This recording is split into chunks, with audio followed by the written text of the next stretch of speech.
Welcome to the Amash Files, your one-stop podcast for Justin Amash's march to the presidency, featuring deep dives into who Justin Amash is, campaign analysis from experts, and news from the campaign trail. If you're ready, let's get started.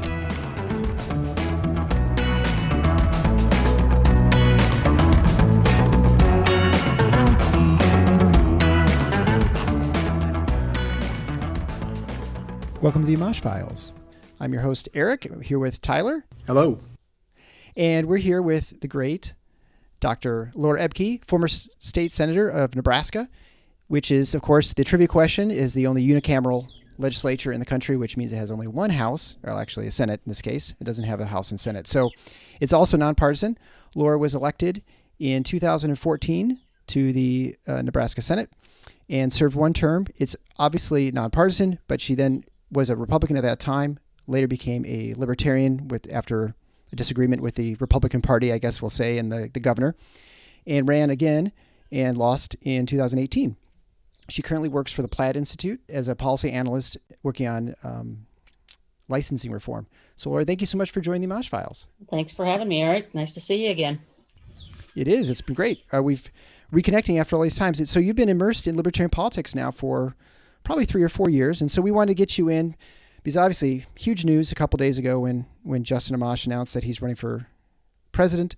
Something that we've sort of known for quite a while, or at least had inklings that it was going to happen, obviously. But it finally is official. And so I want to get your take on sort of the libertarian field and what you think is going on. But if you could just talk to our audience who are probably new to the process, what exactly is the libertarian delegate selection process? How do you get the nomination, and can you sort of give a broad overview? Sure. Well, I have to admit that, I haven't actually lived it. I switched right after, I switched during the last convention, and they announced my switch from the floor of the Libertarian Party convention, but didn't mention my name. And it was kind of funny because, I'm watching this and the Nebraska guys are announcing it. They were really excited, but they didn't say a name. Well, 2 days later, I get a phone call from the Omaha World Herald, the big newspaper in the state, and they say, "Senator, we've heard that somebody has switched to the Libertarian Party. Would you know anything about that?" And I said, "Let me call you back later," because I wasn't ready for that one. And all of it, and within a couple of hours, I was deluged with phone calls from the press, so they figured it out pretty fast. So the process for delegate selection is really, I guess, not unlike my experience, at least in Nebraska. Delegates are selected at their state convention. Most states do it that way. The states that have primaries for the Libertarians, that really doesn't matter. So in Nebraska, we had 5 or 6 of the Libertarians on our primary ballot that I just turned in. None of them, 2 of them are already out of the race, I think. And it's just sort of random who gets on the ballot anyhow. The Secretary of State calls up and asks the state chair, who should we put on for the Libertarian Party? And we aren't bound by law or otherwise, so our delegates can, go to the convention and kind of figure it out there. At that point, you have to get to the convention, and it takes at least half of the body has to agree to a single delegate or a single candidate. So you're describing basically a process where you have unbound delegates. So the delegates are selected in some manner. These primaries or caucuses they have are essentially, I guess, almost preference polls for people who decide to vote for, a candidate. I think some states, my understanding is that they will select, the candidate gets to select perhaps the delegates, so the people who go to represent the state at the convention, but you're unbound, and so anything can sort of happen at the national convention. What would you say that Justin Amash has to do to win this nomination, since it's kind of late in the race? Yeah, well, I mean, I have been out traveling. I've been in demand for a couple of years now to go to conventions, to state conventions, and so I've been to quite a few of them. Have run into a lot of the candidates in one way or the other. They've been out, talking to state conventions. I ran into most of them last year, I think, at state conventions when a number of states have off-year conventions, odd number of year conventions. They've been out and about. Justin hasn't. And so certainly the congressman needs to figure out a way to connect with delegates. That's his first big task, is to figure out how to connect with delegates and convince them that, he's the man for the for the job.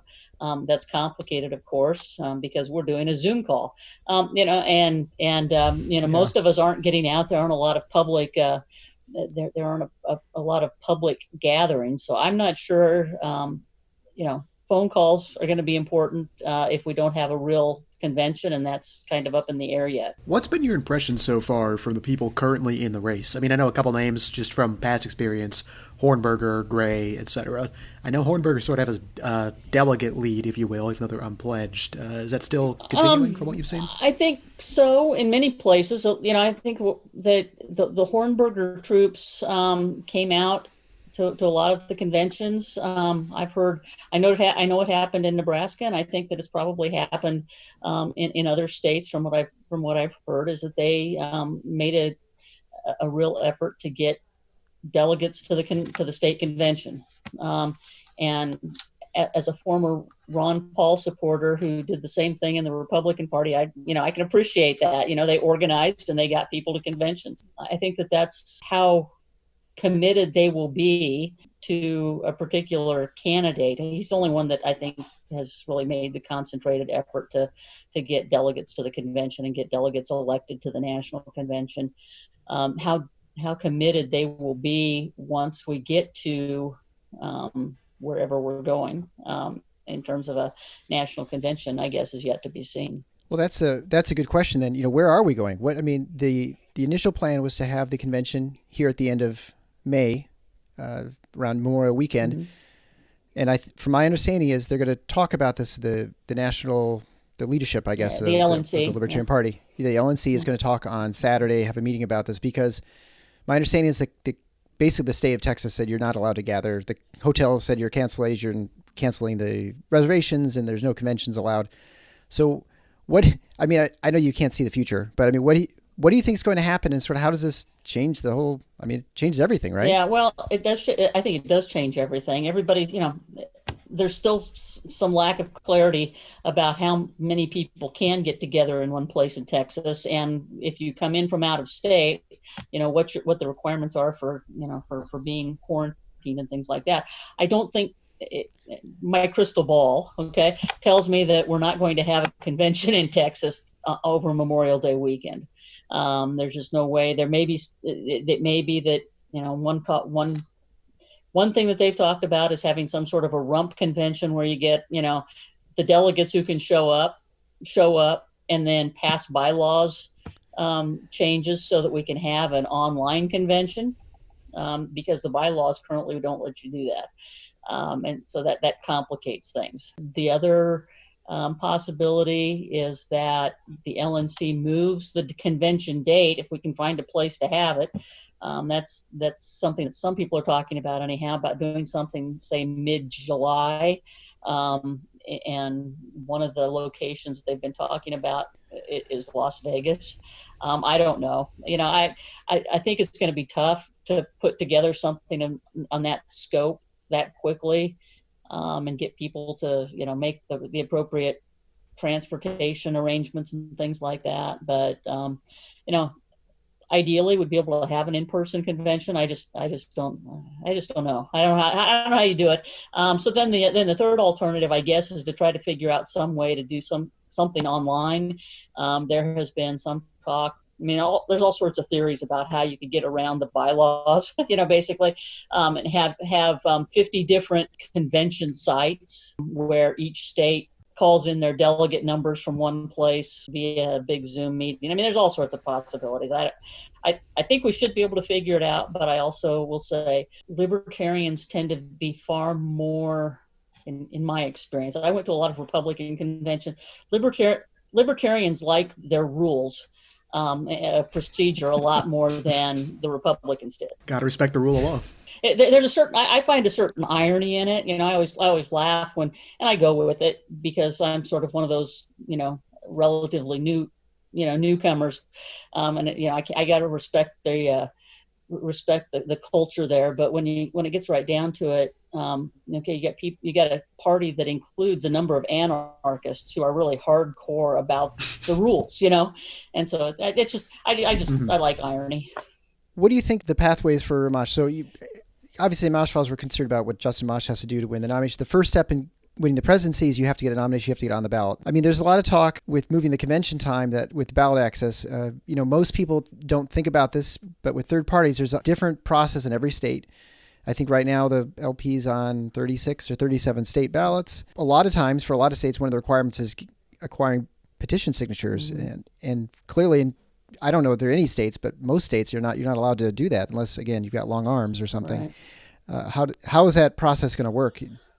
Well, some of the states, not all, but my understanding is there's a few states that have decided that this year they would waive those requirements. Some states have decided that they wouldn't, but there were a couple that had said that they would waive the petition gathering requirements for ballot access for an established party this year. So that's one possibility. One of the issues is that you've got to have a candidate named by a certain date in some states, and that's our conundrum when it comes to if you're a third party. That's one of our conundrums with respect to the convention. We've got to name somebody earlier is better, so that we can get them on the ballots in the states that require that. Otherwise, what happens is that the assumption is that you're not going to have anybody, and they don't put you on the ballot. So I mean that when you're dealing with 50 different state ballot laws, it's complicated. But certainly, I mean, we had 50 in 2016. I think that the path is still open to getting most of those back. Feel confident, at least from a legal standpoint. I know there's been a lawsuit like in Illinois, and as long as you've been established, they've been on. If you've been on the ballot before, the assumption is that you have enough strength that you should be on the ballot in the future because of these extraordinary times, right? Yeah, I think that that's probably what will happen because it is an extraordinary time. That it would be unfair to lock out the Libertarians because of COVID. Laura, I've got a question that's maybe a little more philosophical than technical. I think there's probably a lot of members of the LP who are concerned about Justin and his libertarian bona fides, being a Republican 2 years ago, an independent now, a libertarian now.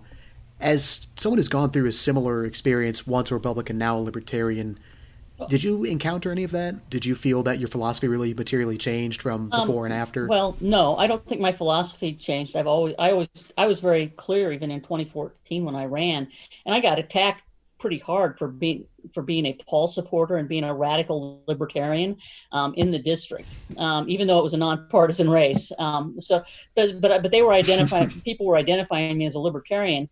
The interesting thing is the same people who were complaining about that when I was a Libertarian Republican, they loved it once I dumped the Republican Party and was sort of an independent libertarian that wasn't listening to the governor is kind of the way they put it. I suspect from a philosophical standpoint, I mean, the congressman is going to have to he's going to have to be prepared for a lot of people saying he's not a real libertarian, that he is a Republican retread.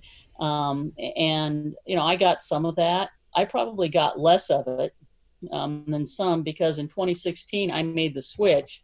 I wasn't in the middle of an election cycle then. It wasn't until 2018 that, and I had a lot of states invited me to come. I was for a period of for 2 years I was the highest ranking libertarian in the country. It was pretty exciting. It's like, okay, whatever. But I went to a lot of state conventions and spoke at a lot of state conventions, and my case has always been that we need to be accepting of all types of libertarians, and that if you want more liberty, let's move in that direction together until we can't agree anymore. We can all agree for an awful long time as libertarians, but I think it was easy when we got to late 2017, 2018, when I was ramping up my reelection bid. I got a lot of support, even though there were some that still thought I was, there's always going to be a few that don't think you belong. But I think that most people knew that I was in the party to stick around and to help build the party, and that I was going to these state conventions on my own dime most of the time, or had them pay my my lodging, and that was about it. So I not only invested in the party, but I invested my time and got to know some people. So I think the congressman's challenge is people don't know him one-on-one, and they aren't really sure. I did see an article today where he said that he wants to be in it for the long term, but you worry that too many people are going to say, well, but that's what some other person said, and they're not there anymore. Yeah, I mean, there's definitely a history of people who have sort of come and gone, and I can understand why delegates are concerned about people who just sort of use the party for the ballot access to get their vanity run or for the presidency, and then they disappear. Do you think it helped that Justin announced that he's a libertarian? I mean, and the fact that he changed his party designation within the Congress to the House clerk, do you think that helps with the delegates? I think it helps. I think it helps because it's a visible declaration. I mean, he's going to be the first libertarian member of Congress, I guess ever. That changes people's perspectives a little bit. I think he's at least planted his flag there for the time being. But I do think that he needs to get out and talk to people or call people or whatever, Zoom meetings or whatever, whatever it takes. I think people need to see the humanity in him, and they need to see the sincerity. And sometimes that's not always seen when you're sort of a third person, when it's from a sort of a third person view. Yeah. Well, that's been sort of the goal of this show as well. Is like, we have a unique perspective. I mean, I'm good friends with him. Tyler's worked on his campaigns and gotten to know him that way too. And so we just want to give people an opportunity to see sort of the whole person, as opposed to just the public persona of the guy on MSNBC or the one who's been written about in Politico or The Hill or whatever. Do you think all that media is going to, I mean, obviously there's been a lot more media attention towards the Libertarian Party this last 24 hours, 48 hours in the news cycle. Pretty vitriolic. I mean, you see both sides, and when I say both sides, I mean the Republicans and Democratic sort of the bots or whatever the checkmark people really going after him. And I don't recall this with Gary Johnson's announcement and Gary Johnson getting the race. I don't feel like there was as much fear of Johnson. I mean, do you think it's a fear that these parties have right now? I think that the view is that there are two pretty weak candidates for president, both the incumbent and the challenger. Both sides are desperate to win. I mean, that's kind of the nature of our system right now. We're so bifurcated in terms of a society politically that both sides want to win so badly that anybody who poses any sort of a threat, and I think it's a good sign that they're going after him. It never fails. I haven't had a phone call all day. Yeah. I always joke that too, like as a parent, you're never as popular as when you're in the bathroom or on the phone. That's right. Yeah. So I think that what happens is that we're going to see them worried about Justin because nobody really knows who a libertarian is going to take votes from. Sometimes it's, because you got the civil liberties side of things and Democrats like that civil liberties and they hate Trump. And so they'll rally around him. There may be some that will rally around him who think that Biden is, a loser. And then there will be others who,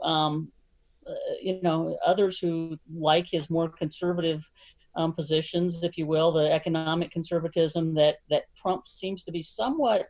I mean, he sort of stumbles into it sometimes, but he doesn't really seem to be fully engaged or understanding in some of the more conservative ideas. So I mean, nobody really knows, and I had the same thing happen. Nobody really knew where I was going to be, and that's kind of the beauty of being a libertarian. Is that you can make good decisions for individuals without worrying about the party politics between Republicans and Democrats. The Democrats always have to be very economically spendthrifts, and they like to spend all the money and help all the poor, and they're very much in favor of civil liberties, and the Republicans hate all of those things, although I'm not sure that that's really the case when it comes to spending anymore. But I do think that what happens is that people are concerned about, people are looking for an alternative. And I think that, I think that Justin could be that. I think that he has a high enough level of visibility that he could probably get some attention for better or worse. Now, it may be worse but better. It's sort of one of those Yeah. things that some of these things that he's done the last few days, where it's been sort of aggression against him, that may wake some people up, and that's not a bad thing. Yeah, I think it's interesting. You have two candidates who are combined age of 150 years, and is that all? And yeah, I mean, they're both old enough to be his grandfather, and so I think it'd be very interesting to see what happens as far as that contrast. If we were to look beyond the nomination, let's assume that he gets a nomination with the Libertarian Party, which I believe he will get. I don't think it's going to be a stroll through the park. I think like you said, I think he'll have to work for it. Justin doesn't run to not win, so he will be running a campaign, I think, unlike any other Libertarian candidate's campaign. And I know if you asked Gary Johnson, he would say that he was running to win, and I think he sincerely was. But he did not have, I think, the expectation that he would win, and certainly, realistic. But I think Justin believes he will. I mean, we can all sit here and say his percentage chance is small, but I think he would not do this unless he was sincerely thought he was going to win. So that being the case, how do you see a path to victory for someone like Justin, barring a meteor, right? I mean, like, how does this happen for him in the general election? So I'm a political scientist by training, right? Right, exactly. So, that's why I asked you. Yeah. I'm trying to think of the meteor situation. That's probably, I'm probably fatally realistic. And I, since having lived through the Paul days, when I insisted to people, he's going to get the nomination. There's no doubt he's going to get the nomination. And then, no, I've tended to be a little more jaded about some of these things. But I think that there's a path forward if with targeting the right states. I can't say that I see a way for him to get 270 electoral votes, but I could see a situation where he might steal enough electoral votes that nobody gets 270, and then it opens some interesting avenues for it being decided in the House. Explain that process for people, just so they have an idea. Sure. Well, we haven't seen that in a couple of generations. Yeah, so I probably should have pulled out my Constitution, so I was a little more familiar with that, right?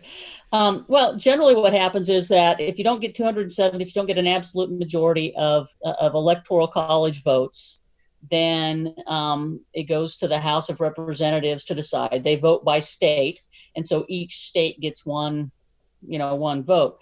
So in Nebraska, because all of our members are Republicans, it's probably going to go to the Republican, but you're going to have some states where it's a lot closer makeup in the House, or a bare majority, and there may be some outs in California or Florida, or some big states, Texas, where they say, well, we don't, maybe this time for something different. Maybe it is time for, we can't agree on, whether it should be the Republican or the Democrat, and the Republican won the state big, or the Democrat won the state big, but we've got more members in the House. There's an uneven number in terms of the popular vote versus the votes in Congress. So they just take the easy way out and say, well, let's vote the third way. And so I think that's possible. Likely, I don't know, but I think it's possible. What I really see, and gosh, I'll be the first one to cheer him on, and hope that that come fall, when they start having the debates, that if he can meet the threshold for a debate. Now, if he can meet the threshold for a debate, it may change the whole thing. That's going to be the big thing, I think. And I think that I hope he surprises me, in terms of performance and what he can do, because that would be huge. And how you manage Congress as a third party president, I don't know, but figure it out then. Well, I think he sort of got a strength in that regard, being a 5-term congressman, the only sitting LP member. I think that there's sort of that mix of pragmatism and philosophy that not everyone else has because they haven't been in that level. You certainly understand both sides and can say, hey, I work with you on this, or I work with you on that, on both sides of things. And so you maybe have a little bit higher level of sort of relational trust, if you will. So there's a potential there. I think we're in such, this 2020 is I saw a thing the other day. Somebody said that we ought to just reboot 2020 because it's got a virus, But beyond that, I just think that 2020 is shaping up to be just a bizarre year, and bizarre things could happen electorally too. I mean, all sorts of things can happen. Yeah, certainly. And I would point back to my history with Justin. So he ran for the state house seat that I live in, and I remember telling my wife, well, I've told the story before, he's got no chance to win because I really like his positions, right? No one I like the positions, ever wins. He was an unknown in the party, and he won the primary, which basically won the general election. Then 2 years later, he comes to us. He said, I think I'm going to run for Congress. And I remember my wife and I said, you're crazy. The guy you're going to run against has been in the Congress for, I don't know, it was like 16, 18 years. He'd never actually had a primary opponent. The sort of the gentlemanly, guy. And so there's no way you're going to beat this guy. And he said, I just think it's the right time. I think I'm in position right. We're like, oh, okay. And sure enough, 2 days later, the guy drops out. He had two established candidates who the party, puts up against him. He beats them both easily. And then he's in Congress. They try and knock him out in 2014. He easily defeats them despite having right to life, the Chamber of Commerce, Farm Bureau. I mean, everybody was against him. And so every time I doubt him, and if he was talking about running for president, I'm like, at this point, I'm like, I guess you can. I don't know. I mean, you've proven me wrong every time. Why not? Yeah. Well, no, I would love to be proven wrong about the Libertarian Party's chance this year, and I hope he's the one to do it. People keep asking me, wouldn't you like to be vice president? Well, no, not really. But a miserable job. Who would want that job? Yeah, but I said, I'd be happy to, go and serve in the cabinet and dismantle, the department of his choice if he wins. So, I think there's all sorts of,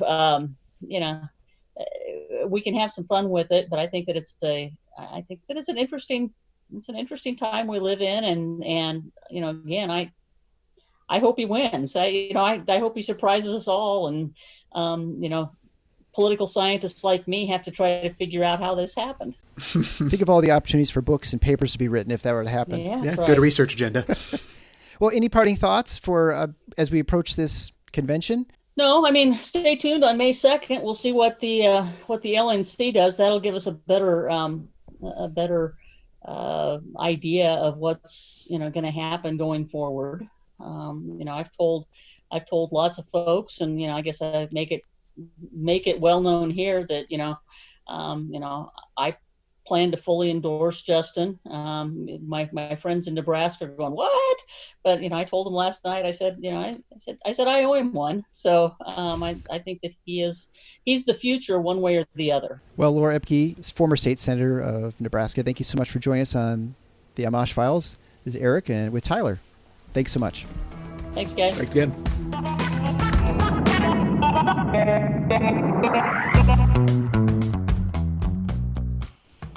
Thanks for listening to the Amash Files.